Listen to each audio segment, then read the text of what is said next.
Il y a 1 an et demi, Justine a fait le grand saut. Avec son mari, elle a quitté sa banlieue confortable pour s'installer en plein centre de Washington, dans le quartier du Capitole.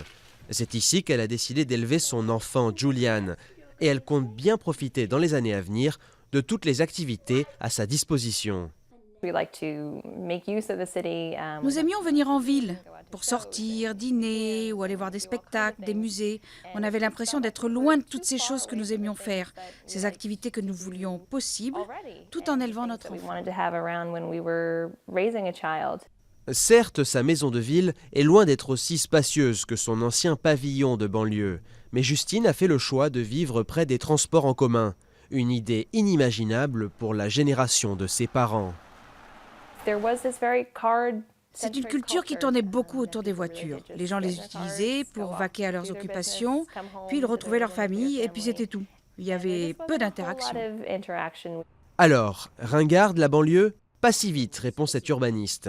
Sa mission, rendre la périphérie de Washington à nouveau attractive. Il y a 10 ans, ce quartier était presque un no man's land. Aujourd'hui, ces immeubles abritent à la fois des appartements et des commerces de proximité. Nous avons intensifié le développement dans cette zone, tout en créant un centre pour les quartiers avoisinants. Les habitants avaient l'habitude de dire qu'il manquait une rue principale dans le voisinage. Et ces mêmes personnes vont maintenant pouvoir en bénéficier. Mais construire différemment ne suffit pas.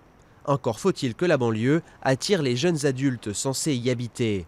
Ce restaurateur est membre d'un groupe d'études qui souhaiterait autoriser les bars à servir plus tard. Il faut attirer les jeunes, ceux qui finissent le lycée dans le quartier et qui veulent trouver du travail et s'installer ici. Ce qui joue beaucoup, c'est si oui ou non les quartiers sont réputés comme étant cool, s'il y a des bars sympas et pas trop loin de chez eux, ou une brasserie, un restaurant, ce genre d'endroit. Environ la moitié des Américains vivent encore en banlieue, signe que ce mode de vie est loin d'avoir dit son dernier mot.